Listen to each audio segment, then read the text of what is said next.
ng frustrasyon at pagsusumamo. Ano nang kasalanan ko sa'yo? Bakit ka takot sa akin? Mula nang dumating ka dito, iniiwasan mo ako na para bang may dala akong sakit. Sabihin mo sa akin ang totoo. Napayuko si Ara, ang kanyang mga balikat ay nagsimulang manginig. Hindi siya sumasagot. Dahil ba ito sa peklat ko? Tanong ni Marco, itinuro niya ang kanyang noo. Ito ba ang dahilan? May naaalala ka ba, Ara? Sabihin mo sa akin. Sa wakas, nag-angat ito ng tingin. Ang mga mata niya ay puno ng luha, ngunit mayroon ding galit at sakit na nakahalo doon. Ang kombinasyong iyon ay sumaksak sa puso ni Marco.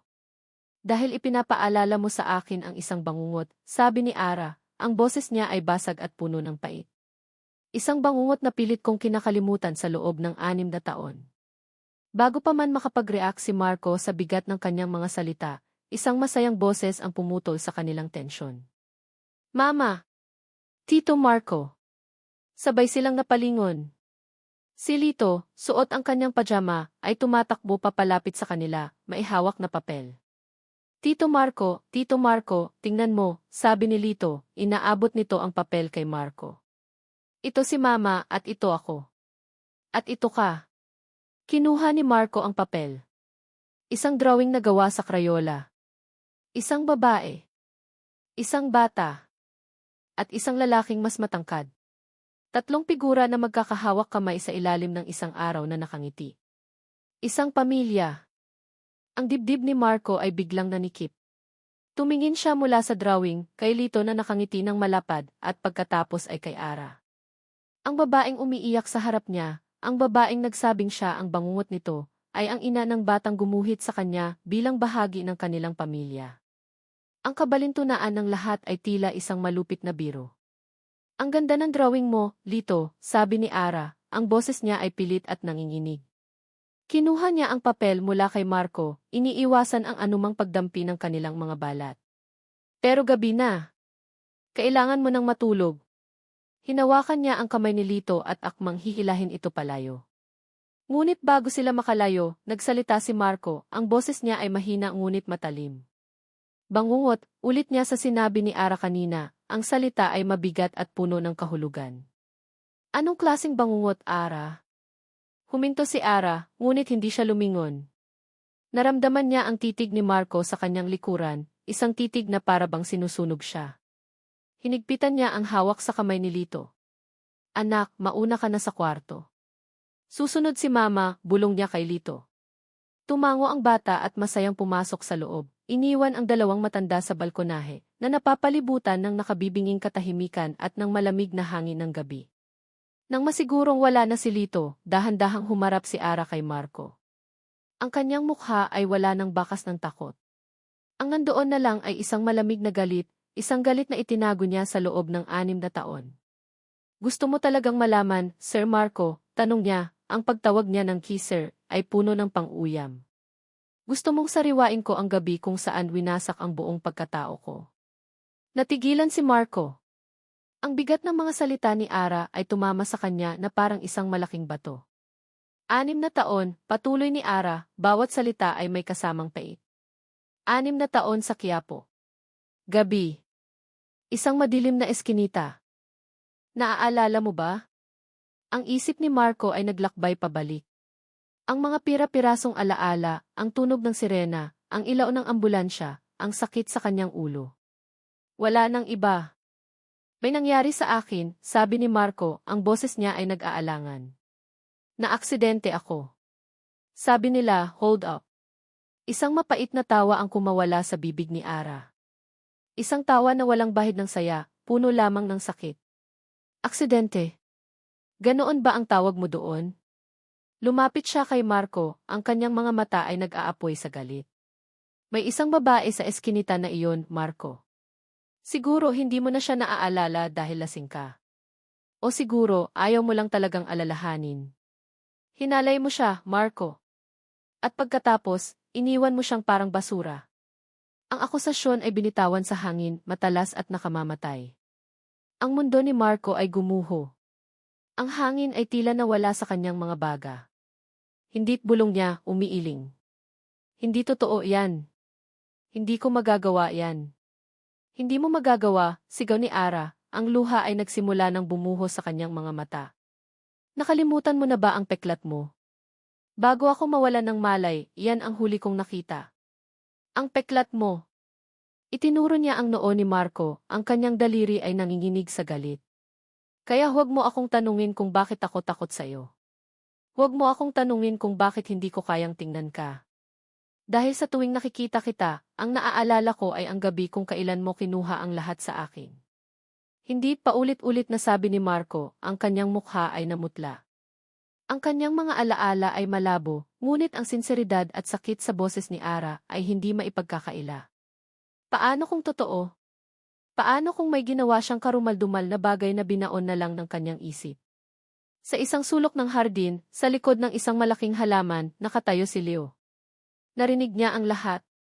Isang ngiti ang dahan-dahang sumilay sa kanyang mga labi, isang ngiting tagumpay, isang ngiting puno ng kasamaan. Ang sikreto niya ay ligtas. Sila na mismo ang sumisira sa kanilang mga sarili. Bumalik si Ara sa kanyang kwarto, ang mga tuhod ay nanghihina.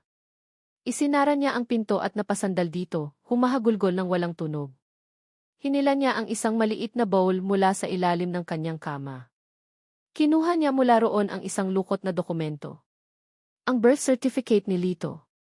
Tinitigan niya ang espasyo sa tabi ng father's name. Blanco. Walang pangalan. Ibinato niya ang dokumento sa kama. Napaupo siya sa sahig, niyakap ang kanyang mga tuhod, at umiyak ng umiyak. Hindi maaari hindi siya, paulit-ulit niyang bulong sa gitna ng kanyang mga hikbi. Ang katotohanang matagal na niyang pinangangambahan ay sumampal sa kanya ng buong lakas. Ang lalaking unti-unti nang nagpapatibok sa kanyang puso ay siya ring halimaw na sumira sa kanyang buhay. Naiwan si Marco sa balkonahe, nakatayo na parang isang estatwa. Ang malamig na hangin ng gabi ay hindi sapat para palamigin ang apoy na nagliliyab sa loob niya, isang apoy ng pagkalito, pagtanggi, at isang maliit, nakakatakot na butil ng pagdududa. Hinalay mo siya, Marco. Ang peklat mo. Iyan ang huli kong nakita. Ang mga salita ni Ara ay umuulit-ulit sa kanyang isipan, bawat isa ay parang isang suntok sa kanyang sikmura. Pumasok siya sa loob, ang kanyang mga paa ay tila walang direksyon. Dumiretso siya sa kanyang study, ang lugar kung saan dati ay pakiramdam niya ay kontrolado niya ang lahat. Ngayon, pakiramdam niya ay isa siyang estranghero sa sarili niyang mundo. Binuksan niya ang isang bote ng alak at nagsalin sa baso. Ininom niya ito ng isang lagukan. Ang anghang nito ay gumuhit sa kanyang lalamunan, ngunit hindi nito natalo ang pait ng akusasyon. Hindi. Hindi niya magagawa iyon. Siya si Marco de Villa. Isang arkitekto. Isang respetadong tao. Hindi siya isang halimaw. Ngunit ang mga alaala niya sa gabing iyon bakit napakalabo? Bakit may mga blangkong espasyo na hindi niya mapunan? Sinubukan niyang mag-drawing.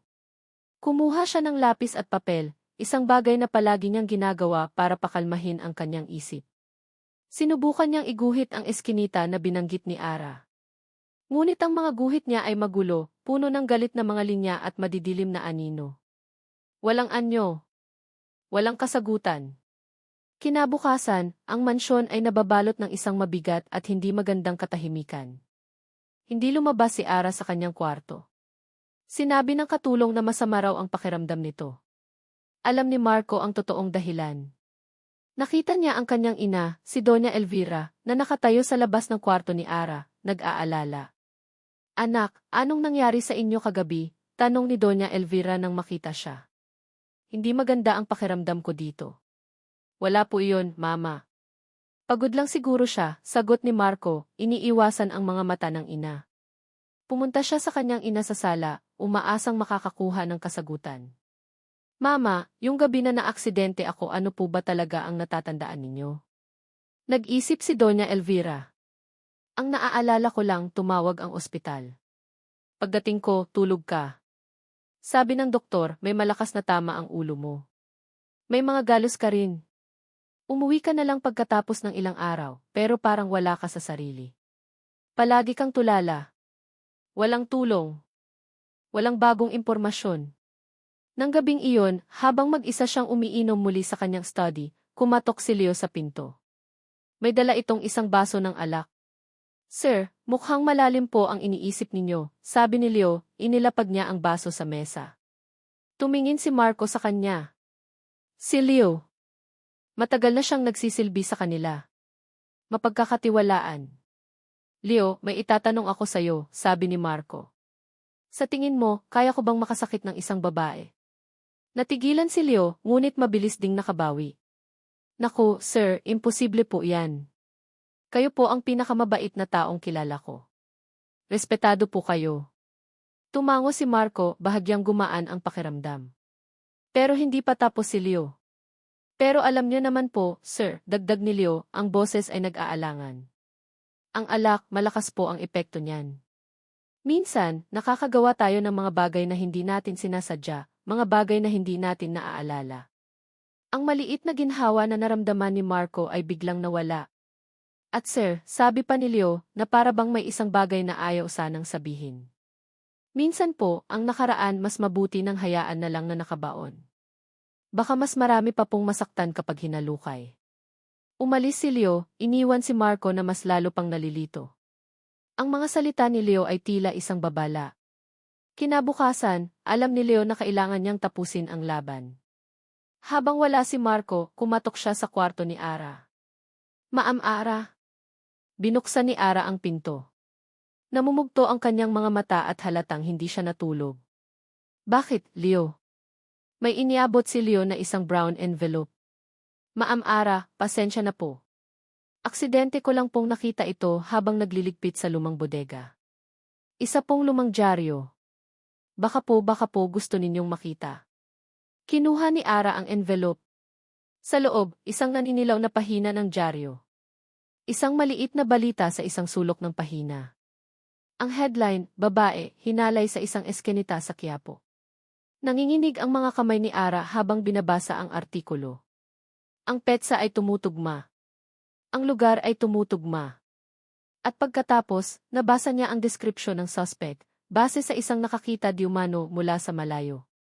Isang lalaking matangkad, nakasuot ng pang-opisina. Ang paglalarawan ay perpektong akma kay Marco de Villa. Nabitawan ni Ara ang dyaryo. Ang huling piraso ng ebidensya. Ang huling pako sa kabaong ng kanyang pag-asa. Hindi na ito isang hinala. Hindi na ito isang takot. Para sa kanya, ito na ang katotohanan. Ang dyaryo ay nakalatag sa kama na parang isang hatol ng kamatayan. Para kay Ara, ang bawat salita na nakasulat doon ay isang kumpirmasyon. Ang bawat tuldok ay isang pagtatapos. Tapos na ang pag-aalinlangan. Tapos na ang pag-asa. Ang lalaking nagbigay sa kanya ng pinakamasakit na bangungot ay siya ring lalaking nagbigay sa kanyang anak ng mga ngiti. Ang halimaw at ang prinsipe ay iisa. At hindi niya kayang mabuhay sa isang fairy tale na may ganoong klaseng twist. Hindi na siya umiyak. Ang mga luha niya ay natuyo na. Ang pumalit dito ay isang malamig at matigas na desisyon. Kailangan niyang umalis. Kailangan niyang ilayo si Lito sa bahay na ito, sa lalaking ito. Hating gabi, nang ang buong mansyon ay tahimik na, nagsimula siyang mag-impake. Dahan-dahan. Bawat damit ni Lito na kanyang tinitiklop ay parang isang paalam sa pangarap na sinimulan niyang buuin. Ang mga laruan, ang mga libro. Ang bawat isa ay isang alaala ng kaligayahang panandalian lang pala. Pinagmasdan niya si Lito na mahimbing na natutulog. Ang inosenteng mukha nito ay walang kamalay-malay sa bigat ng desisyon na ginagawa ng kanyang ina. Hinaplos niya ang pisngi nito. Patawarin mo si mama, anak, bulong niya. Gagawin ko ang lahat para protektahan ka. Kahit na ibig sabihin yon ay kailangan nating iwan ang lahat ng ito. Sumulat siya ng isang maikling liham para kay Doña Elvira. Isang liham ng pasasalamat at paumanhin. Hindi niya kayang sabihin ang totoong dahilan. Ayaw niyang sirain ang imahe ng anak nito sa kanyang mga mata. Hahayaan na lang niyang isipin ng matanda na isa siyang walang utang na loob na bigla na lang umalis. Mas mabuti na iyon. Dala ang isang bag at akay-akay ang natutulog na si Lito, dahan-dahan siyang lumabas ng kwarto. Ang bawat hakbang sa pasilyo ay mabigat. Ang bawat anino ay tila humuhusga sa kanya. Ngunit bago siya makarating sa hagdan, isang pinto ang bumukas. Ang pinto ng study ni Marco. Nakatayo ito roon, ang mukha ay nagpapakita ng pagod at pagkalito. Nakita nito ang bag sa kanyang balikat, ang determinasyon sa kanyang mga mata. Aalis ka? Tanong ni Marco, ang boses ay basag. Hindi sumagot si Ara. Nagpatuloy siya sa paglalakad. Ara, mag-usap tayo, pakiusap ni Marco, humarang ito sa kanyang daraanan. Hindi ako naniniwala. Hindi ko matanggap na nagawa ko yun. Sa wakas, tiningnan siya ni Ara. Ang mga mata niya ay walang emosyon. Malamig. Walang buhay. Hindi na mahalaga kung ano ang pinaniniwalaan mo, sabi niya, ang boses ay kasing lamig ng kanyang mga mata. Ang mahalaga ay kung ano ang alam ko. At kung ano ang nararamdaman ko. Pero paano tayo? Paano si Lito? Tanong ni Marco, ang kanyang boses ay puno ng desperasyon. Isang ngiti, walang anumang saya, ang sumilay sa labi ni Ara. Tayo. Walang tayo, Marco. Kailanman ay hindi nagkaroon. At si Lito. Ilalayo ko siya sayo. Huminga siya ng malalim at sinabi ang mga salitang wawasak sa huling piraso ng pag-asa ni Marco. 6 na taon na ang nakalipas, ikaw ang naging pinakamalaking bangungot ng buhay ko. Ngayon, ayoko nang makita pa ang mukha ng bangungot na iyon habang buhay. Nilampasan niya si Marco na parang hindi ito umiiral. Ang bawat salita ay isang punyal na ibinaon niya sa dibdib nito at pagkatapos ay iniwan niya roon. Pinanood ni Marco si Ara habang pababa ito ng hagdan, dahan-dahan hanggang sa mawala ito sa dilim. Narinig niya ang mahinang pagbukas at pagsara ng pinto sa ibaba. Tapos katahimikan. Isang nakabibinging katahimikan. Napasandal si Marco sa pader. Ang kanyang mga binti ay tila nawala ng lakas. Dahan-dahan siyang napaupo sa sahig, ang kanyang isip ay blanko. Wala na siya. Wala na sila. Tiningnan niya ang kanyang mga kamay. Ang parehong mga kamay na gumuguhit ng mga naglalakihang gusali. Ang parehong mga kamay na nag-alaga sa gasgas ni Lito. Ang parehong mga kamay na, ayon kay Ara, ay gumawa ng isang karumaldumal na krimen. Nagawa ko ba talaga? Tanong niya sa hangin, sa katahimikan ng kanyang mansyon. Walang sumagot.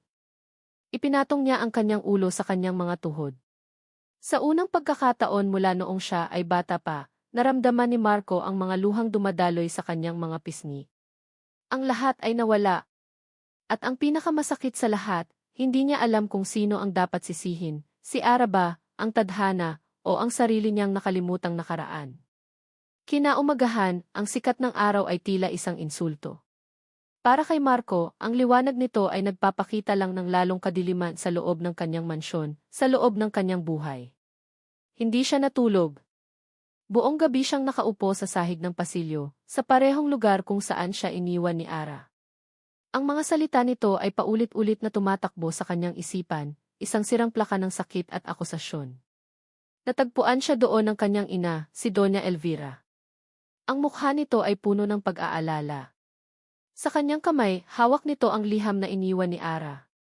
Marco, anong nangyari? Tanong niya, ang boses ay nanginginig. Umalis na sila.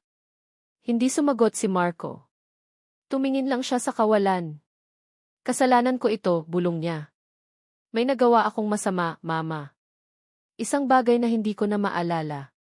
Umupo si Doña Elvira sa tabi niya, hindi alintana ang malamig na sahig. Hindi.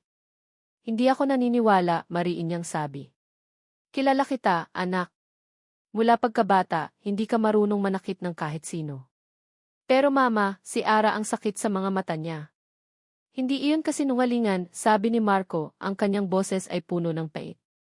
May mali dito, Marco. May hindi tugma, giit ng kanyang ina. Hinawakan nito ang kanyang kamay. Pilitin mong alalahanin, anak. Yung gabi na iyon. Ano ang huli mong natatandaan bago ka nawala ng malay? Nag-isip si Marco. Ang kanyang ulo ay kumikirot sa pagsisikap na alalahanin ang isang bagay na matagal nang binaon. Mga pira-pirasong imahe.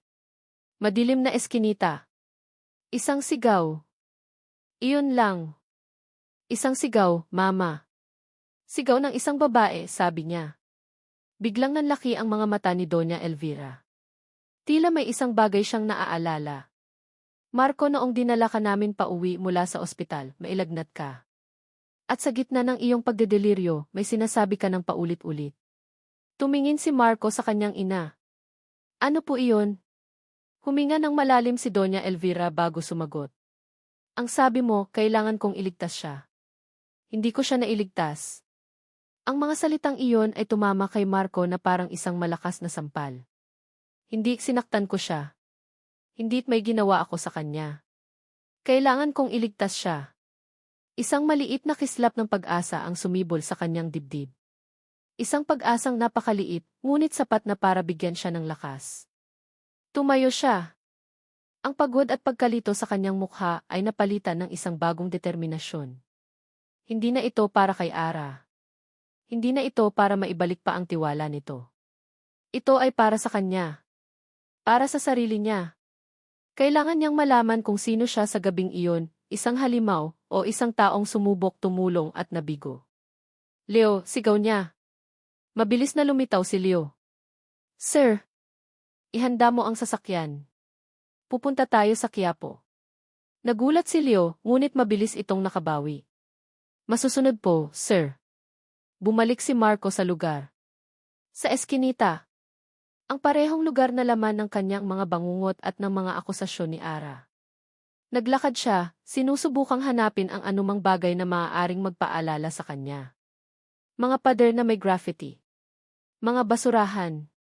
Isang sirang ilaw ng poste. Wala. Ngunit nang akma na siyang aalis, may napansin siya sa dulo ng eskinita. Isang lumang pawn shop. Ang bintana nito ay maalikabok, ngunit sa itaas ng pinto, may isang bagay siyang nakita. Isang lumang kithis camera, nakaturo mismo sa direksyon ng eskinita. Mabilis siyang pumasok sa loob. Sinalubong siya ng isang matandang lalaki. Magandang araw po, sabi ni Marco. May itatanong lang po sana ako. Yung kithis ninyo sa labas, gumagana po ba? Tumawa ang matanda. Naku, iho. Matagal lang sira yan. Display na lang. Nawala ng pag-asa si Marco. Ngunit hindi siya sumuko. Kahit po yung mga lumang recording. Kahit po 6 na taon na ang nakalipas, tanong niya. Kailangan ko lang po talaga. Babayaran ko po kayo. Nag-isip ang matanda. 6 na taon. Napakatagal na yon. Pero may mga lumang hard drive akong tinatago sa bodega. Baka sakali. Habang si Marco ay abala sa Quiapo, si Leo naman ay hindi mapakali sa loob ng sasakyan. Nakita niya kung saan pumasok si Marco. Alam niya ang tungkol sa pawn shop. Nagsimula siyang pagpawisan ng malamig. Hindi niya inasahan ito. Akala niya tapos na ang lahat. Pagkalipas ng halos 1 oras, lumabas ang matanda mula sa bodega, dala ang isang maalikabok na external hard drive. Hindi ako sigurado kung gagana pa to, iho, sabi ng matanda. 6 na taon na. Baka corrupt na ang file. Kinuha ni Marco ang hard drive na para bang ito ang pinakamahalagang bagay sa buong mundo. Inabot niya sa matanda ang isang makapal na sobre ng pera. Salamat po. Maraming salamat po. Isinaksak ng matanda ang hard drive sa isang lumang computer. Ang tunog ng pag-ikot nito ay tila ang pinakamahalagang tunog na narinig ni Marco. Dahan-dahang lumitaw ang mga file sa screen. Anong petsa ba? Tanong ng matanda. Ibinigay ni Marco ang petsa. At doon, sa gitna ng daan-daang files, may isang video file na may tamang petsa at oras. Nanginig ang kamay ni Marco habang itinuturo ito. Iyan po. Pinindot ng matanda ang T-play. Nagsimulang umikot ang cursor. Napatigil ang paghinga ni Marco. Ang kanyang buong buhay, ang kanyang pagkatao, ay nakasalalay sa kung ano ang ipapakita ng video na ito. Ang video ay grainy at black and white. Ang kalidad ay malabo, ngunit sapat na para makilala ang mga anino at ang kanilang mga kilos. Sa screen, nakita ni Marco ang isang babae, si Ara, na naglalakad sa eskinita. Bigla, isang lalaki ang humarang sa kanya. Ang lalaki ay pilit na inaagaw ang bag ni Ara. Pumapalag si Ara. Itinulak siya ng lalaki sa pader. Napahawak si Marco sa gilid ng mesa. Ang kanyang puso ay kumakabog ng malakas. Ito na. Pagkatapos, isang anino pa ang pumasok sa eksena. Isang lalaking matangkad, nakasuot ng pang-opisina. Siya. Nakita niya ang sarili niya na sumugod para tulungan si Ara. Itinulak niya ang holdaper palayo kay Ara. Nagkaroon ng suntukan. Malinaw na siya ang nagtatanggol. Hindi siya ang umaatake. Hindi ko siya sinaktan. Bulong niya, ang luha ng ginhawa ay nagsimulang mamuo sa kanyang mga mata. Tinatanggol ko siya. Ngunit ang sumunod na nangyari ay mabilis. Habang abala siya sa holdaper, isa pang lalaki, ang tunay na umatake kay Ara, ang lumitaw mula sa dilim. May hawak itong isang piraso ng kahoy. Pinalo nito si Marco sa likod ng ulo. Bumagsak si Marco sa sahig, walang malay. Ang umaatake, na ngayon ay malaya nang gawin ang gusto niya, ay binalingan si Ara. Napatayo si Marco. Hindi. Ang kamera ay nakapokus sa eksena. Habang abala ang lalaki sa pananakit kay Ara, ang unang holdupper, na ngayon ay takot na, ay tumakbo. Sa kanyang pagtakbo, bahagya siyang lumingon sa direksyon ng tiki. Sa isang segundo, sa ilalim ng ilaw ng sirang poste, ang mukha ng holdupper ay nagliwanag. Napatigil ang paghinga ni Marco. Ang kanyang mundo ay huminto sa pag-ikot. Ang mukha na iyon. Kilalang-kilala niya ang mukha na iyon. Ang mukha na nakikita niya araw-araw. Ang mukha na pinagkakatiwalaan niya. Si Leo. Diyos ko, bulong ni Marco. Ang ginhawang naramdaman niya kanina ay napalitan ng isang nakakakilabot na katotohanan. Si Leo ang holdaper. Si Leo ang dahilan kung bakit siya nawalan ng malay. Si Leo ang nag-iwan kay Ara sa tunay na halimaw.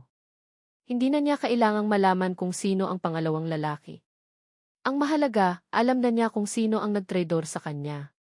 Ang taong nagtanim ng laso ng pagdududa sa isipan niya ay siya ring nagsimula ng lahat. Kinuha niya ang kanyang cellphone, nanginginig ang mga kamay at kinopya ang video file. Kailangan itong makita ni Ara. Kailangan niyang malaman ang totoo.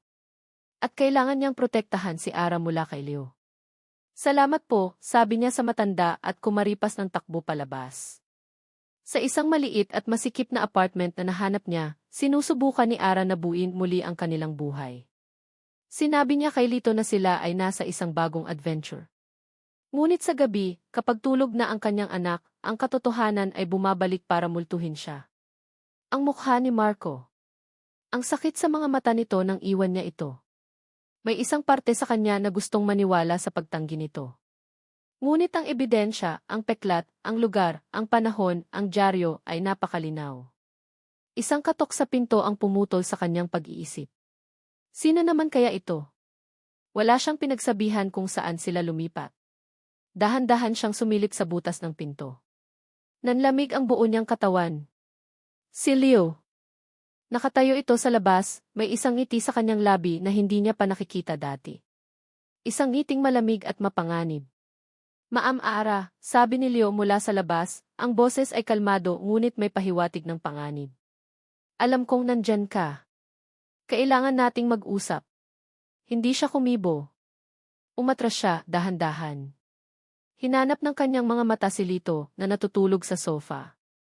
Huwag kang mag-alala, Maam, patuloy ni Leo. Gusto ko lang siguraduhin na hindi mo naguguluhin pa ang buhay ni Sir Marco. Masaya na siya ngayon na wala ka. Pero baka maisipan mong bumalik. Baka may sabihin ka pa. Kaya kailangan nating tapusin ang dapat tapusin. Ang pinto ay nagsimulang kalampagin. Malakas. Nataranta si Ara. Kinuha niya ang kanyang cellphone. Kanino siya tatawag? Pulis? Oh. Biglang nag-vibrate ang cellphone niya. Isang hindi rehistradong numero. Sinagot niya ito. Ara. Nasaan ka? Ang boses sa kabilang linya ay si Marco. Puno ng pag-aalala at pagmamadali. Ara, makinig ka sa akin. Si Leo. Mapanganib siya. Umalis ka dyan. Paano di? Wala nang oras para magpaliwanag. Nasaan ka? Kasabay nito, ang lock ng pinto ay nasira. Bumukas ito ng malakas. Pumasok si Leo, ang ngiti sa kanyang mukha ay naging isang ngisi ng tagumpay. Mukhang huli na ang tulong mo, sir, sabi ni Leo, tila alam niyang si Marco ang kausap ni Ara. Inagaw niya ang cellphone mula kay Ara at ibinato sa pader. Sayang, sabi ni Leo, lumalapit kay Ara. Gusto ko pa sanang manahimik ka na lang. Pero mukhang kailangan ko nang tapusin ang sinimulan ko, 6 na taon na ang nakalipas. Dahan-dahang umatras si Ara, itinago si Lito sa kanyang likuran. Ang takot na naramdaman niya sa eskinita noon ay bumalik 10 beses na mas matindi. Dahil ngayon, hindi lang buhay niya ang nakataya. Huwag kang lalapit, sigaw ni Ara. Tumawa si Leo. At sino ang pipigil sa akin? Nang akma na siyang susugod, isang malakas na kalabog ang yumanig sa buong apartment. Ang pinto, na kanina isinira ni Leo, ay tuluyan ng bumagsak. Sa gitna ng nasirang pinto, nakatayo si Marco. Ang kanyang dibdib ay humihingal, ang kanyang mga mata ay nag-aapoy sa galit, nakatutok kay Leo. Ako, sabi ni Marco, ang boses ay mababa at puno ng panganib. Ako ang pipigil sa'yo. Ang eksena sa loob ng maliit na apartment ay tila isang litratong huminto sa oras. Si Marco, nakatayo sa maisira-sirang pinto, ang kanyang galit ay nakatutok kay Leo. Si Leo, nagulat at hindi makapaniwala. At si Ara, na nakatayo sa likod ni Leo, hawak-hawak si Lito, ang kanyang puso ay sabay-sabay na nakakaramdam ng takot at isang maliit na kislap ng pag-asa. Marco, ang tanging nasabi ni Leo. Akala mo hindi ko malalaman, sabi ni Marco, dahan-dahan siyang humakbang papasok. Bawat hakbang niya ay may bigat, may banta. 6 na taon, Leo. 6 na taon kang nagpanggap. 6 na taon kang nabuhay sa kasinungalingan habang sinisira mo ang buhay ng ibang tao. Hindi mo naiintindihan, sir, sigaw ni Leo, ang kanyang pagkukunwari ay nagsimula ng gumuho. Aksidente lang ang lahat. Aksidente. Tumawa si Marco, isang tawang walang bahid ng saya.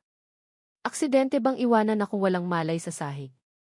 Aksidente bang hayaan mong may ibang manakit sa kanya? Aksidente bang lasonin mo ang isip ko at isip niya para lang pagtakpan ang kasalanan mo? Sa likod nila, narinig ni Ara ang tunog ng mga sirena ng pulis, papalapit. Nataranta si Leo. Sumugod siya kay Marco, umaasang matatakasan niya ito.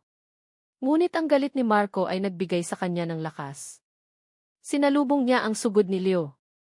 Nagpambuno sila, bumagsak sa sahig, ang kanilang mga sigaw at ungol ay umalinggaw sa maliit na espasyo. Niyakap ni Ara si Lito ng mahigpit, ipinikit ang mga mata ng anak para hindi nito makita ang karahasan. Ang laban ay mabilis na natapos. Dumating ang mga pulis at inaresto si Leo, na ngayon ay wala ng tapang, isa na lamang talunang umiiyak. Nang ang lahat ay tumahimik, naiwan silang tatlo. Si Marco, si Ara, at si Lito. Dahan-dahang tumayo si Marco, pinagpagan ang sarili. May sugat siya sa labi at gasgas sa braso. Lumapit siya kay Ara, ngunit huminto siya ilang hakbang ang layo, nagbibigay ng espasyo. Walang nagsasalita. Ang mga mata lang nila ang nag-uusap. Mga matang puno ng mga tanong, pagsisisi at sakit. Kinuha ni Marco ang kanyang cellphone. Nanginig ang kanyang mga kamay habang pinipindot ang screen. Iniabot niya ito kay Ara. Panoorin mo, sabi niya, ang boses ay malumanay. Nag-aalangan man, kinuha ni Ara ang cellphone. Sa screen, nagplay ang isang video. Isang video na black and white at malabo. Ngunit sapat na para makita niya ang lahat. Nakita niya ang sarili, mas bata, naglalakad. Nakita niya si Leo na umaatake. At nakita niya si Marco. Hindi bilang isang halimaw, kundi bilang isang bayani. Nakita niya kung paano siya ipinagtanggol ni Marco. Kung paano ito lumaban para sa kanya. Kung paano ito bumagsak para sa kanya. Ang mga luha ay nagsimulang dumaloy sa kanyang mga pisngi. Ngunit hindi na ito mga luha ng galit o takot. Ito ay mga luha ng pagsisisi at isang napakalaking utang na loob. 6 na taon. 6 na taon siyang nagkamali. Ang lalaking kinamuhian niya, ang lalaking pinagbintangan niya, ang lalaking tinawag niyang bangungot, ay ang taong sumubok na iligtas siya. Marco, bulong niya, ang kanyang boses ay basag. Patawarin mo ako. Hindi ko alam. Patawad. Umiling si Marco at sa unang pagkakataon, isang maliit na ngiti ang sumilay sa kanyang mga labi. Isang ngiting puno ng pag-unawa. Wala kang kasalanan, Ara, sabi niya. Pareho tayong biktima. Biktima ng kasinungalingan, ang takot at ng nakaraan. Lumapit siya. Sa pagkakataong ito, hindi na umatras si Ara. Hinayaan niyang lumapit si Marco hanggang sa magkalapit na sila. Dahan-dahan, itinaas ni Marco ang kanyang kamay at pinunasan ang mga luha sa pisngi ni Ara. Ang kanyang paghawak ay magaan at puno ng pag-iingat. Ang mahalaga, alam na natin ang totoo, sabi ni Marco. Ang mahalaga, ligtas kayo ni Lito. Tumingin si Marco kay Lito, na ngayon ay sumisilip na mula sa likod ng kanyang ina. Ngumiti si Marco sa bata. Okay ka lang ba, champion? Tumango si Lito. At sa kanyang pagiging inosente, lumapit ito kay Marco at niyakap ang kanyang binti. Tito Marco, you're the hero. Naramdaman ni Marco na tila may kung anong mainit na dumaloy sa kanyang puso, tinutunaw ang lahat ng natitirang sakit at pagdududa. Yumuko siya at ginulo ang buhok ng bata. Bumalik sila sa mansyon. Ngunit sa pagkakataong ito, iba na ang lahat. Sinalubong sila ni Doña Elvira, hindi bilang amo at katulong, kundi bilang isang pamilya na muling nabuo. Niyakap niya si Ara ng mahigpit, isang yakap na nagsasabing welcome home. Kinagabihan, habang natutulog na si Lito sa kanyang kwarto, magkausap sina Ara at Marco sa balkonahe, ang parehong lugar kung saan gumuho ang kanilang mundo ilang gabi na ang nakalipas. Ngayon, ito ang lugar kung saan nila ito muling bubuin. Hindi ko alam kung paano ako magsisimula, sabi ni Ara, nakatingin sa mga bituin. Paano ko babayaran ang lahat ng kasalanan ko sa'yo? Wala kang kailangang bayaran, sagot ni Marco, tumayo siya sa tabi niya. Pero kung gusto mo talagang gumawa ng isang bagay. Tumingin si Ara sa kanya. Bigyan mo ako ng pagkakataon, patuloy ni Marco. Bigyan mo kami ng pagkakataon. Hayaan mo akong maging bahagi ng buhay ninyo ni Lito. Hindi dahil sa responsibilidad. Hindi dahil sa nakaraan. Kundi dahil gusto ko. Ang mga pader na itinayo ni Ara sa paligid ng kanyang puso sa loob ng 6 na taon ay tuluyan ng gumuho. Sa harap niya ay hindi na isang amo, o isang bangungot, o isang bayani.